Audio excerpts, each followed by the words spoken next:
to be able to introduce Tim Francis, who is bringing a ministry, You Shall Believe Ministries. And we are blessed to have him. I'm going to let him give his own testimony, but as well, he is going to share with us Eucharistic miracles that transform lives. Many of them you know about, many of them you've heard about, but he will bring a video program to us to actually allow us to see what God is doing and has done in the world. And God is the only one who knows what he will do in the future, and even through you. So welcome, and let us welcome together Tim Francis. Number one, can you hear me okay? Yes. I got just over an hour, and this is typically sometimes a 2-night deal. So I'm grateful to have it. Don't misunderstand me. But I'm going to have to work pretty quickly, and I guess that's going to be different. Who's the first time that you haven't seen this, by the way? Raise your hand. It's the first time. Wonderful. I apologize up front for rushing. This is my mom and dad, and I want to honor them. My dad sometimes comes with me. He's 79, and we were raised in a small town in Ohio. We went to church every single Sunday, right? And my mom's not with us physically, but she's here right now, I'm sure of it. And so this was my first communion. And I put that up there because I went to a church called Sacred Heart. And I grew up in a small town, 5,000 people. Everybody knew everybody. Great parents. Like I said, went to church every single Sunday. But really, as soon as I got out of the house, I went to Ohio State University.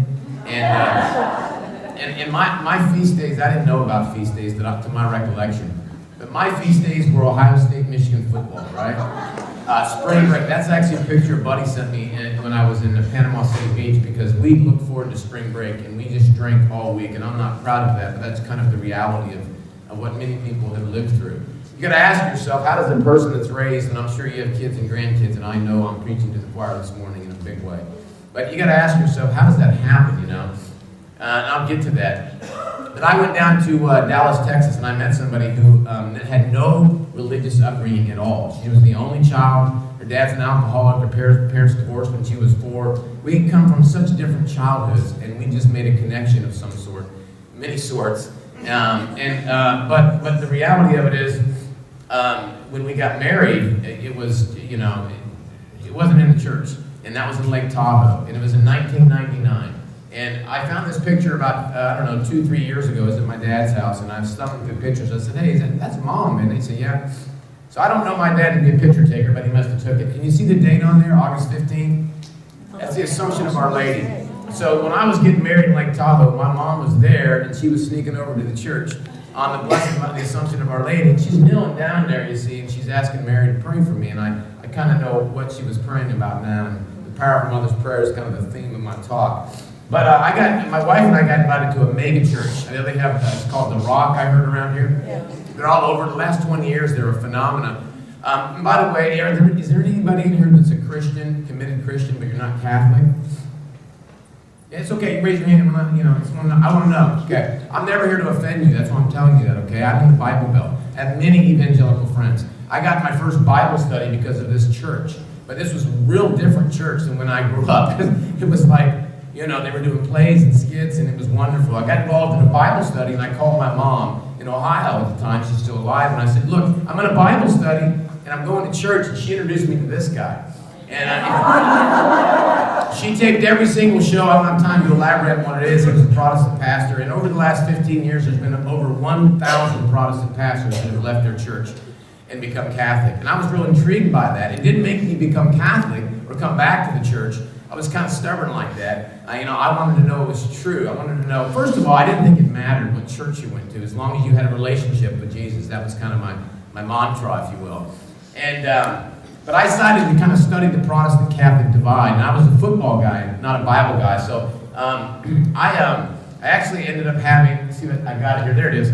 That's me. If you were here last night, you saw my son. He's taller than I am now. That's him. But that's Father Pacwa. He's at my house because I was having debates at my house between Protestant pastors, and they were friendly debates, and Catholic priests. And I would record them, and I wanted to know what the difference was and who was right. That's what I wanted to know. I came back to the church in 2001. I was thoroughly convinced intellectually that the Catholic Church was true biblically and historically without question. I don't have time to go into that now. But I was really confused because I thought, it was kind of like I remembered it when I came into it. And my wife wanted nothing to do with it because she thought it was boring, ritualistic, and she didn't understand it. She loved the megachurch.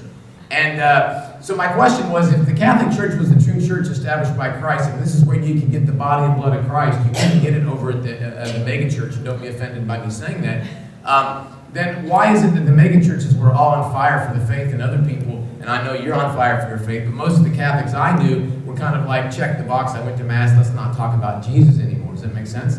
And so my mother sent me this tape. By the way, everything goes back to my mother. Those of you that send tapes and cards and stuff to your kids and grandkids, there's hope, I promise you. They probably won't read them or watch them right away, but eventually they might.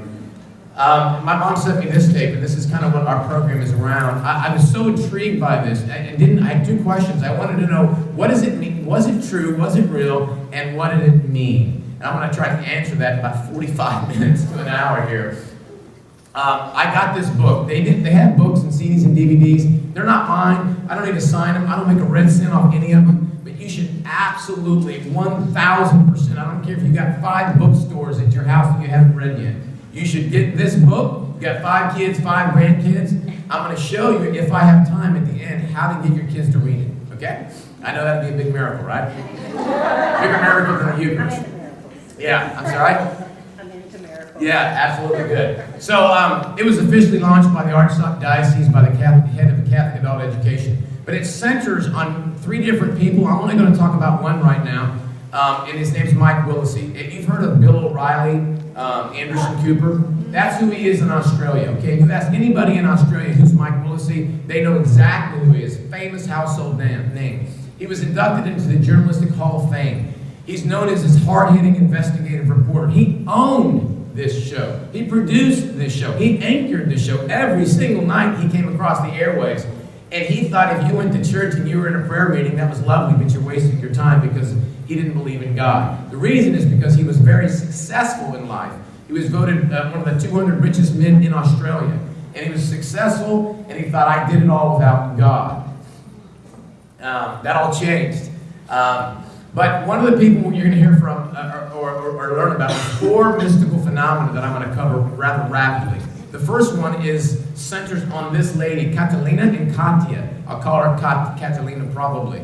And she says she sees and hears Mary. I'm sure you guys have all heard of mystics and things like that. I hadn't, by the way. And I want you to hear what Mike Willesee had to say when he was investigating her mystical writings. There's a scene in Mel Gibson's movie, where they have Jesus scourged and beaten. And so if you look at the screen, this statue is known as the Ecce Homo. It's Latin for behold the man. And so when they took these samples and they sent it to the independent laboratories, they didn't tell them the source, these forensic laboratories. So they sent it to Gentest Laboratories, and as you can see, in 1995, it's the best forensic laboratory, genetic testing laboratory in the United States. And they said this is human blood. They said it's got DNA, but we can't get a profile, which for a scientist is very odd. In fact, they sent it to the professor of legal medicine at Rain University, and he said the same thing. And if you can see there, he said, I have no explanation for this unusual phenomenon. He's not talking about a statue crying because he doesn't know this. For a scientist, if you have blood and you have DNA and it's not degraded, and you've got, you can usually get a profile. It's like, you heard of CSI, tracking criminals. And so for them, it's odd because they're like, we've got real blood, we've got plenty of DNA, it's not degraded, but we can't get a profile. They sent it to the professor of legal medicine in Rome, and he had the exact same thing. He said, I've never had this experience before. Mike Willesee, the famous investigative journalist, at this point in time is very skeptical because he said, I don't know what it is, but something stinks on this. Why can't they get a profile? They took scabs from the face.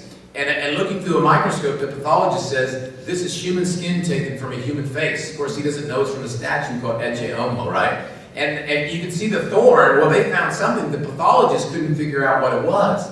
And then somebody with more degrees and titles than I can possibly pronounce looked through a microscope, and he said, this is from a hawthorn plant, a palm plant, that produces spines. And they said, spines? You mean thorns? He said, yeah, thorns. In a statue in the blood called Ecce Homo. He said the cells in the blood indicate this is from a person that's been wounded and bled. And as you can see, the pathologist here said the flesh had been wounded and bled. Look what he said. The injury was caused by a blow or blows from a crude, blunt object which fractured and traumatized the tissue. Right? And of course, he's telling the story of a passion of Christ from a statue, but he doesn't know this is a statue called Ecce Homo. They finally told the scientists this is from a plaster statue. He said, there's no way. Couldn't be. There must be some kind of trick. When they showed him all the evidence, he said, I'm having a hard time in my mind working this out. His father was a Nobel Peace Prize winning atheist. And this is a scientist who does not believe in miracles. And he said, it's not within the realm of our understanding, what he says. For myself, on a very personal level, I wish this was just kind of some kind of trick. So he said, this is a statue of Jesus. Take it to somebody who knows something about Jesus. So they did. They took it to a theologian. Theologian said there's a scene where Jesus is coming back in from Jerusalem. They're laying down palms. And everybody's saying, Hosanna, Hosanna, we do in the Mass. And they said, that the Pharisees looked at him and said, reprimand your disciples. And Jesus said, as you can see, if I tell you if these keep silent, the stones will cry out. The theologian was saying that he believed Jesus was prophesying there'd come a time when we would no longer proclaim the divinity of God. All of you do, I know. Maybe for myself, I'd rather talk about football than I would about Jesus or American Idol or whatever. So I think many times we have other gods, and I think it makes sense the stones are crying out. But more on the statues we continue. Jesus speaks to Catalina. This is a message that you should resonate with you. How many believe in him who truly loved you and loves you? He says, contemplate me in the image of Christ who cries and bleeds. There and in this way the world has me. You know what's interesting? The opposite of believe is what? And if you were in my presentation, don't say it. If you were to say in biblical things, if you said, what's the opposite of believe? What do you think? You would think so, right? You know what it actually is? Disobey. Disobey. Believe means obey.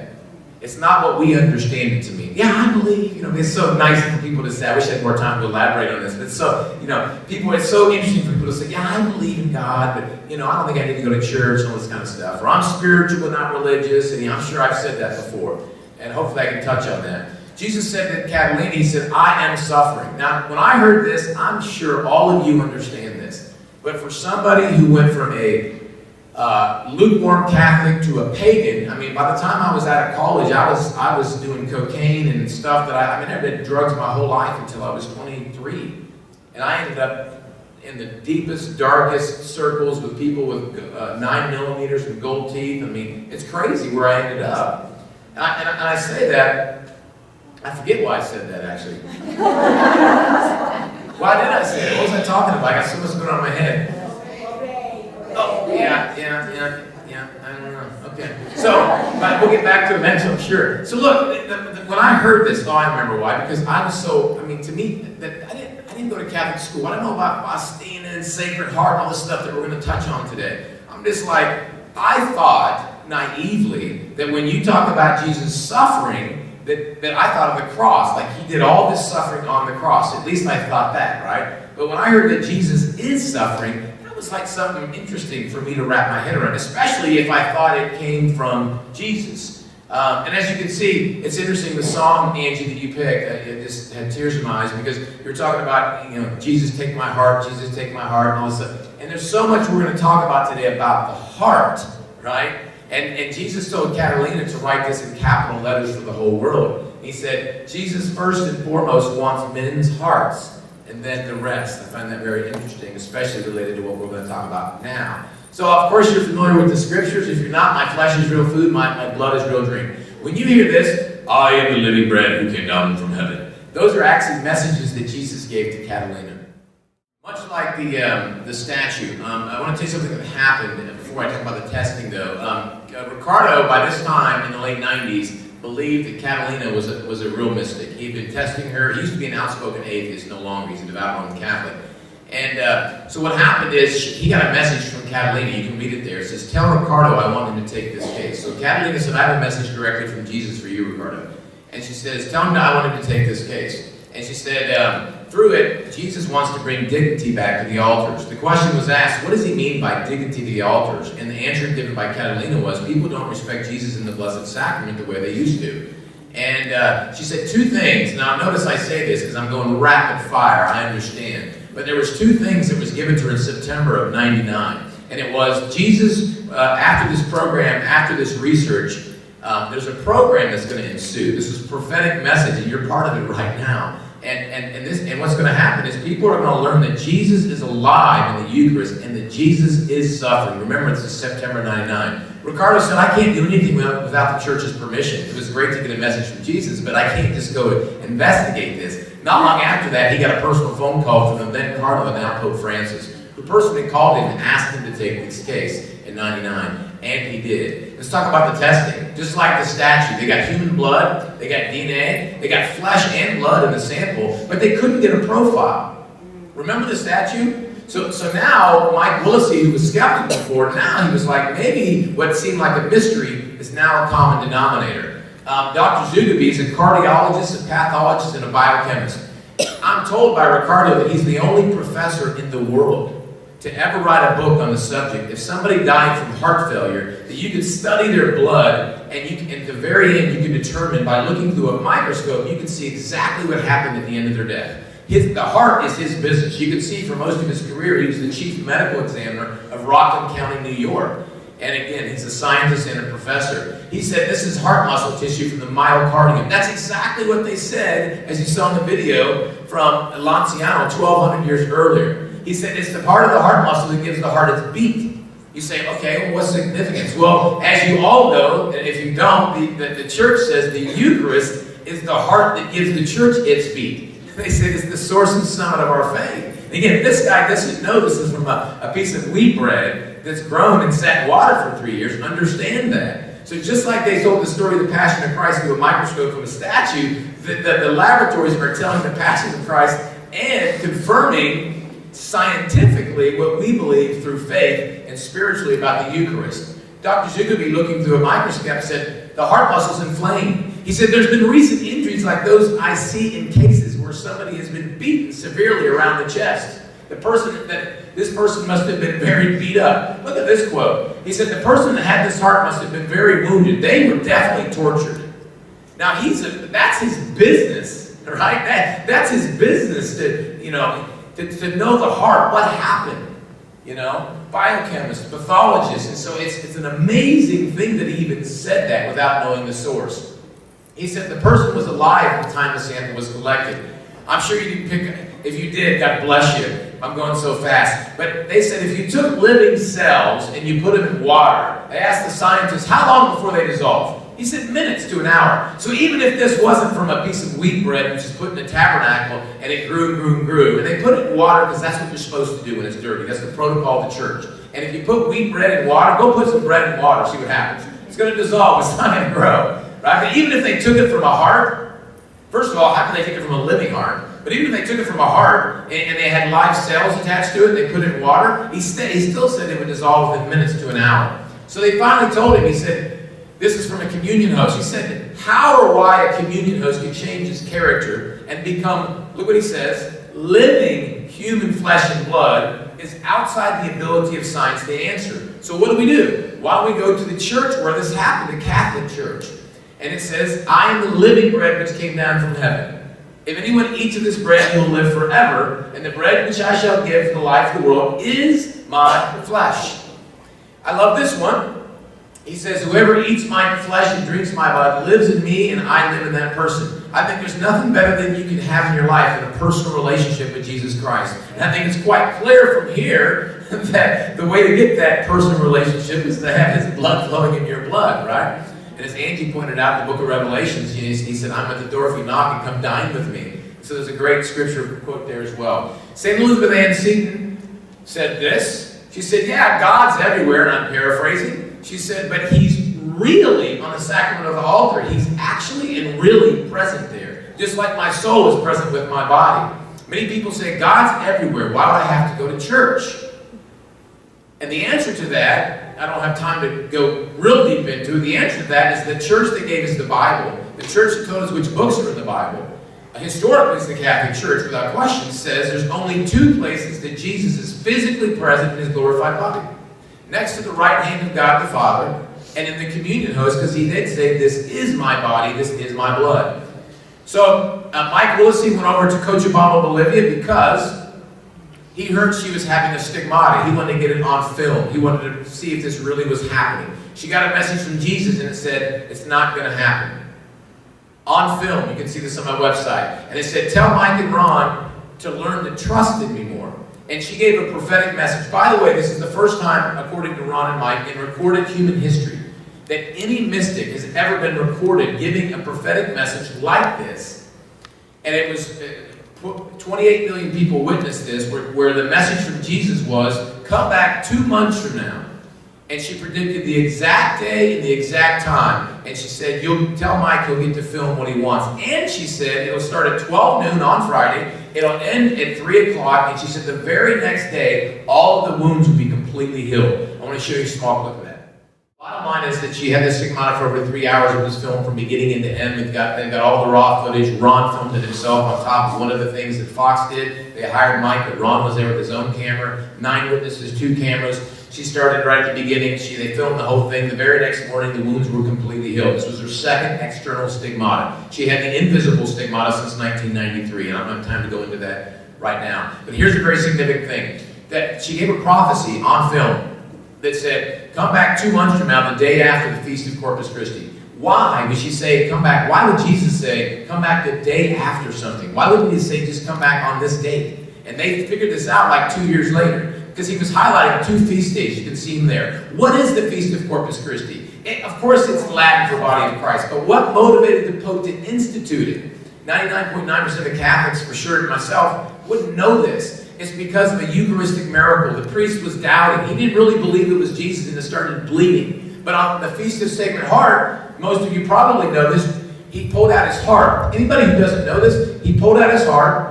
St. Margaret Mary is a mystic. She had the stigmata of thorns, I believe, and she saw Jesus. Jesus appeared to her, and I've got videos I can't show you right now where Jesus appears to Catalina, and Jesus appears to St. Margaret Mary, and he pulls out his heart and he shows his bleeding heart. I know it sounds gross, but this was his message. He said his greatest wound was apathy, lack of respect for the Blessed Sacrament. So you had 2 feast days, right? Feast of the Corpus Christi and the Feast of Sacred Heart. And Jesus prophetically used Mike Willisey, because he's the television guy, and a scientist, because people love science, and an attorney who's meticulous, to investigate this. None of them were Mike would considered an atheist, and so would Ricardo. It's so interesting to me because how many of you do not know the story of Faustina? Just raise your hand if you don't. Don't be embarrassed. Don't know the story of Saint Faustina. Raise it high so I know. Just don't be embarrassed by this. Okay. I'm convinced 95% of people don't know any of it. I'm just like, this is incredible. I got turned on to this in 2008. I don't have to tell you to tell the story, but she's a mystic as well. Jesus appeared to her as well. And this is like 20th century. Mary is the 17th century. Saint Faustina is 20th century. And it was all about mercy. And sometimes when we think of mercy, I think we misuse this. The Latin word for mercy actually means suffering of the heart. And it goes further. It means to take one's pain. Okay? And so you think about it. Jesus told Faustina, my daughter, know that my heart is mercy. And if mercy means suffering of the heart, it's just so intertwined with all of this. Right? Jesus had a message to the world through Catalina when this happened in October of 99, and he essentially said, I want to put my heart on your heart. I don't have time to read it all right now. Maybe you can read it. He said, you've forgotten me. Men and women of the 20th century, you've forgotten me. I'm coming back, and I'm going to put my heart on your heart. And don't you know that in September of 99, Ricardo got a message from Catalina that was from Jesus that said, I want you to take the case.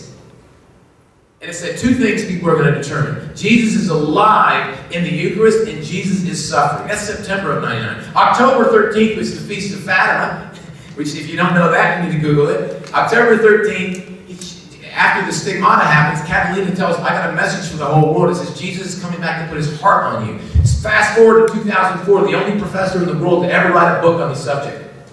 Dr. Zugaby says, this is heart tissue. When we took this, it was live. At the moment it was collected. Whoever had this heart was tortured. They were beaten. It is unbelievable if you put all of this stuff together, and I'll show you at the end how to do that, so you can slowly hear all this. At the end of the show, I'll never forget this. I wanted to know what this all meant. I wanted to know two things. Was it real? Was it true? Did that really happen? And was it me? I lost that tape my mom gave me. She died in 2004. And in 2008, somebody called me out of the blue and said, I was cleaning out my house. And they said, you left a bag of Catholic tapes at my house years ago. And I was going to throw them out. But I thought you might want them. And I got there was my mom's VHS tape. There was no book, there was no nothing back in 99. I called Fox to find out if I could get more story. And I wasn't Catholic yet. But when I got this book, The Reason to Believe, or when I got that tape, I got that book, and everything changed. That's an understatement. But at the end of the show, Mike asked her, he goes, Catalina, what do you want people to get from this? God bless you for listening to my babble so quickly, right? But at the end of the day, Catalina said two things. I want them to know that we have a live Christ in the Holy Eucharist, and she said, please don't forget Jesus suffering for all of us. Isn't that what the message to Ricardo was going to be? What about the suffering? I don't have time to elaborate right now, but let me just kind of real quickly tell you this. That one of the single greatest sufferings, according to Catalina through Jesus, is the exact same thing that he told St. Margaret Mary. The single greatest suffering is 70% of Catholics miss Mass on a regular basis, and none of them go to confession. And when they come to Mass, all of them receive communion. And that is a sacrilege. I don't have time to elaborate right now. I'm not trying to throw stones. Make no mistake about it. I'm connected to a guy who worships Satan for 26 years. And he was a high wizard.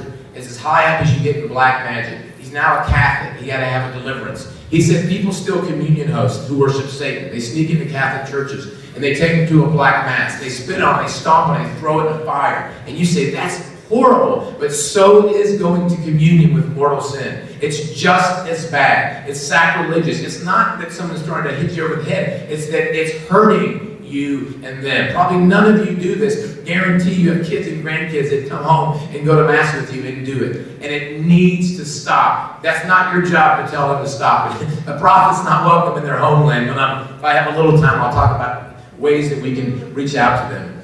But I need you to know that if you haven't been to confession, first of all, it's Jesus who's forgiving you, not the priest. And Jesus set it up. He said, whose sins you have forgiven, they are forgiven. Whose sins you have retained, they are retained, is John 20:20. It's right in the book of John, okay? Understand it's a gift. And even if the priest is a dirty, rotten scoundrel, I know you got a wonderful priest here, but you know what? There's good people and bad people. It has nothing to do with the sacrament at all, okay? And so most of you may know that, but if there's someone in here who has been staying away because you got hurt by a priest, or someone you know got hurt by a priest, it doesn't have any relevance to the sacrament. And I want you to know, if you get anything out of this, that sacrament is so powerful, and the enemy wants nothing more than you to stay away from confession because of pride. And the sin that hits Jesus the most is pride. Three things: his passion, his body and blood, and his mother. They're interrelated. Jesus says, there cannot be anything more intimately united than the Eucharist and my mother. And he says, does not the mother feed with her own blood and form with the body of the child unborn? Don't you know the first organ that develops in a child is the heart? So Mary helped form that heart. So if you believe in the Sacred Heart of Jesus, you must conform to the Immaculate Heart of Mary. Jesus says, I came to you through a woman. Wouldn't it make sense to go back to God the same way God brought Christ to us? And people say, well, Mary gets in the way. That's crazy. You don't understand Mary. Mary has one role. Mary's role is to bring people closer to her son. All of the early Christians understood this. And I don't have time to go into it elaborately, but I will tell you, right before he died, he said, woman, behold your son. Son, behold your mother. He was giving you a mother. You may or may not know this, but woman is a reference to Genesis 3:15. It's also a reference to the wedding of Cana. It's not bad language. It's not derogatory, quite the opposite. And Mary is the new Eve. And again, I've got material where you can learn about this. But please understand that if you avoid Mary, you avoid Jesus in a way. And you can be offended by that, but I can prove that biblically and historically and supernaturally for sure. Jesus says this. He says, when I was dying, he told Catalina, I didn't want to leave you orphans without a mother. So if your mother passed away, if your grandmother, if you didn't have a biological mother, or you didn't have, it was in a bad situation, Every single buddy has a great mother. I am so blessed. The reason I was emotional before I got up here is because I was thinking if there's any place my mom would be here. I've been speaking for 5 years. I've been to 200 parishes. I don't normally have to speak this fast. But I can tell you that I was so moved, and I just started crying. You know, my mom was a crier, right? I get that from mom. But I started crying because I said, if there's any place my mom would be. So I get Mary. Like, if you hurt me, then you would hurt my mother more than you hurt me. You follow? I mean, I'm a guy, so maybe you don't follow as much. But if you, because your mother, you got this big heart, this nurture, man. But if you hurt my mother, man, I'm coming after you, right? Kind of thing. And so when you ignore Mary, or your kids ignore Mary, because you want to go straight to Jesus, that's missing Christology. It's missing the boat. Mary's the greatest mother, and I'm sure all of you know that. I want to talk real quickly about this. My mother was, she stayed home. She raised all of our kids at home, 6 kids, and my dad worked. He retired when he was 55. Guess what he wanted to do? Travel. And my mom wanted to go to church. My dad said, you know, Mom, there's more to life than church. You know, she'd be here at the prayer ladies, and, you know, she'd love this. And so, finally, after 10 or 15 years, my mother retired, and my dad was waiting literally 10 or 15 years. And they're driving down, because he got an apartment down in Florida for 3 months. And they were driving from Ohio down there. And I remember we were thinking, man, this is awesome, Dad's mom. You know, Mom said, I'll go on 2 conditions. You have to have a cell phone, and you have to be by church. And so I got a phone call from my brother Paul. He called, and I put my son on the phone with him. My son was 2. And I said, hey, it's your uncle, say hello. And I heard Paul say, put your dad on the phone immediately. And I'm like, Paul, what's going on? He said, Tim, get to Georgia quickly. Mom had a massive stroke when they were driving, and she's in a coma. They don't think she's going to make it through the night. And I'm just like, as you can imagine, she's got that phone call. So I whipped to Georgia, and we're with Mom. She's in a coma. Dad's crying around, and it's just, you know, all my brothers are there, sisters. And I'm sitting there, and she makes it like a night or 2, you know what I mean? And so Dad says, if she's going to die, we're going to bring her back to Ohio. They were married 39 years at the time. And so we flew back there. I flew to Ohio, and I just literally slept in the hospital with my dad. Right? And if you've been there, it's just, I mean, oh my goodness, it's terrible anxiety because you're sitting there watching the vitals. So we thought we had a solution for it. Long story short, I got a call in the middle of the night. They said, Tim, come to the hospital room. She's losing her vitals. And I went in there, and I watched her with my dad, and she took her last breath, and she died, and I never talked to Mom again. 2004. January 19th, 2004. I found out later, after I got through all of her records, that I was baptized as a child on January 19th, the same day she died. And there's so much significance to that now, you know. So anyways, why do bad things happen to good people? Why do your kids, your biggest pain right now, I guarantee you, and for many of you, is your kids and grandkids aren't in church. They don't think they need church. They think you're a wonderful person, but not Mom, Dad, it's cool, I got it. I got a relationship with God. Your kids are going to 1 of 3 places. They're going to, I'm spiritual but not religious. They're going to, I went to college and I don't believe this stuff anymore. Or they're going to, I'm going to a non-denominational church. Those are the predominant places that they're going to. Nothing wrong with a non-denominational church. There's no such thing as a non-denominational church. It's a Protestant church that has its roots in Pentecostal or Baptist, typically. But there is a difference, of course.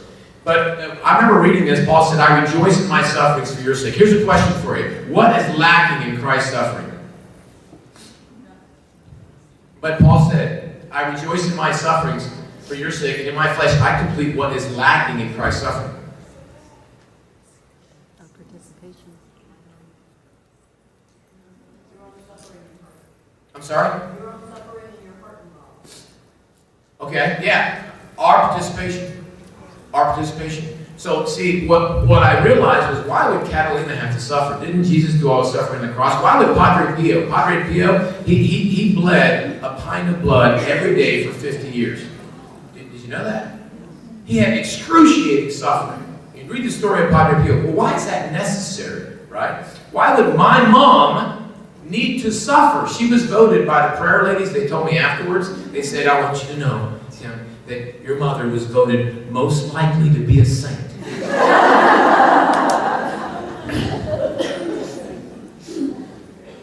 People always say, your mother must be proud of you. I said, I work for my mom.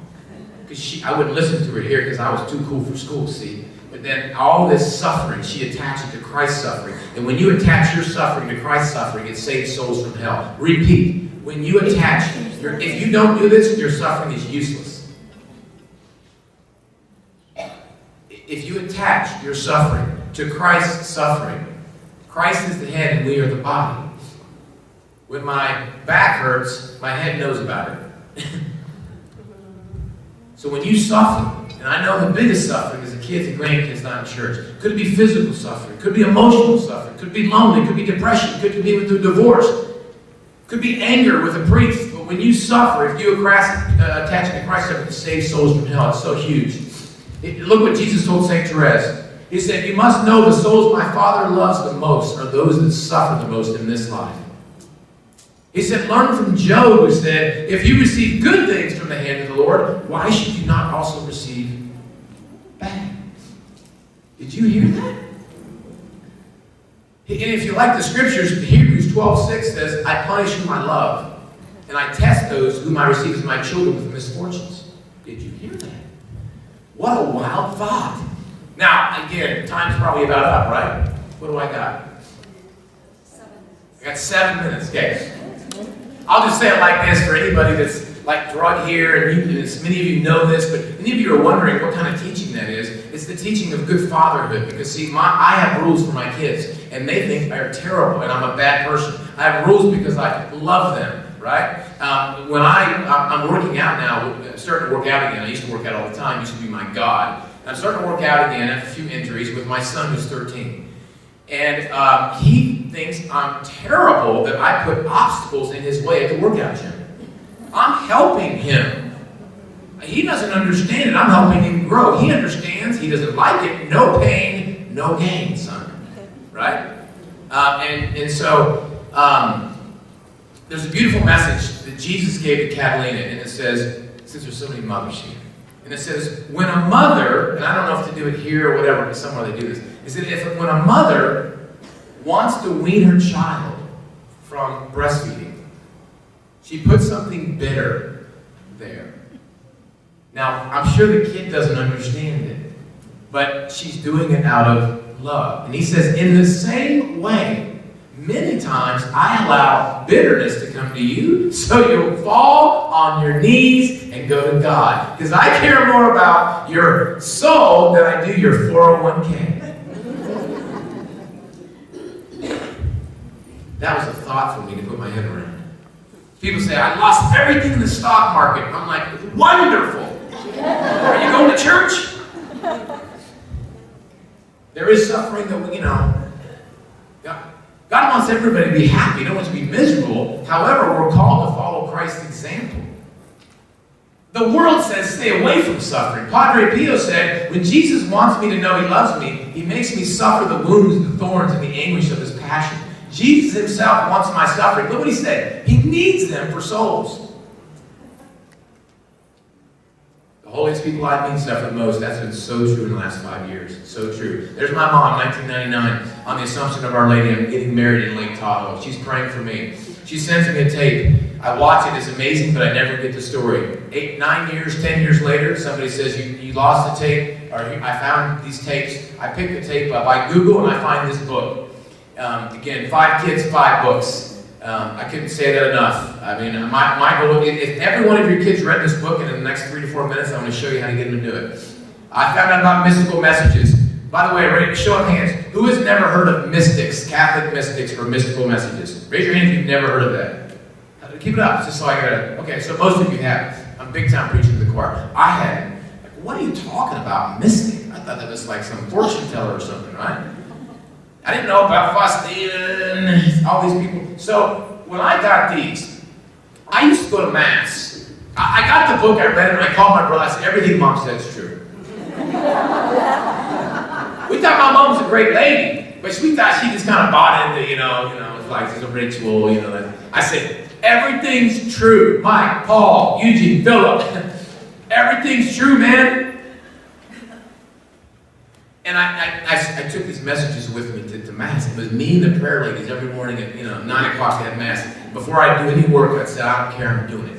And I was just eating it up, reading them. We've got 2 of them on audio, so you can listen to it on the way home. They're life-altering. I know you've already heard this, ladies, okay? But Jesus said, and he mentions Faustina by name, he said, everything that I've given to Faustina on mercy. And then he named several other great mystical writings. He says, I've summed all of it up, or most of it up, here with a final plea for mercy. Because my suffering heart, I want mercy. 2 months ago, my daughter brought this to me. 2 months ago, she said, is that you? I said, yeah, that's me and Mom. I said, your mother, my mother. I said, your granny. She put this in a newspaper. She laminated it. And then I turned it over. And look what I found on the back. How could, that was in 99. How could she know? It was a secular newspaper. That's the back of the newspaper. She can't say, on the back of this, I would like you to put Catholics come home. 2 months ago, I looked at this and I sat there stunned. Looked around, and I have a Divine Mercy thing behind me, a Sacred Heart in my office. My office, I work at my house, the whole wall's covered. I'm like a holy roller type, person.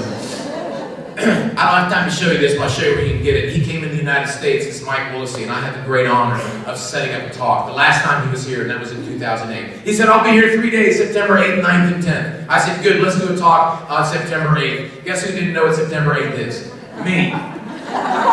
To my recollection, no one even mentioned it. I don't know if they did, I didn't hear it. I found out 6 months later when I got the film footage back that it's the Blessed Mother's birthday. I tell people, I can prove to you Mary's behind this. Look at this. I've been to 200 churches in 5 years. I've seen maybe 4 churches where the Blessed Mother's directly behind the speaking podium.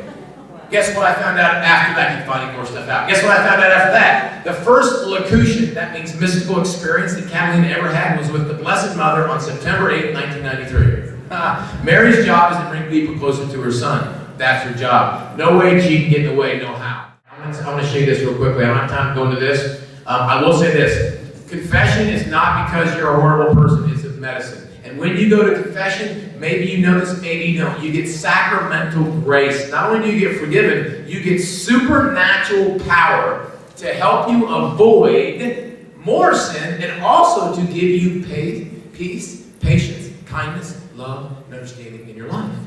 People say, I go to Mass all the time, but me and my spouse don't get along. Go to confession more.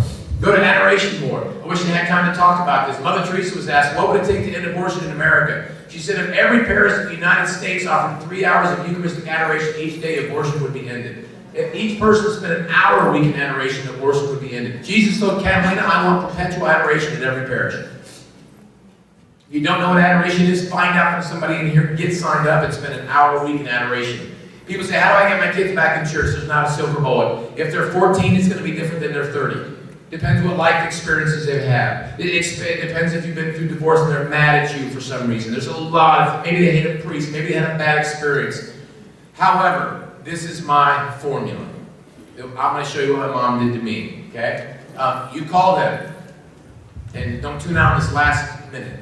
You call them, and you say, John, this is your mother, your grandmother, your father. Call me when you're by a computer. What's up? Are you by a computer? Probably. Probably driving by a computer. Pull over! Okay, I need your help. I need you to get on the internet and look at something for me. Keyword, help. Not I have something that's going to convert you, okay?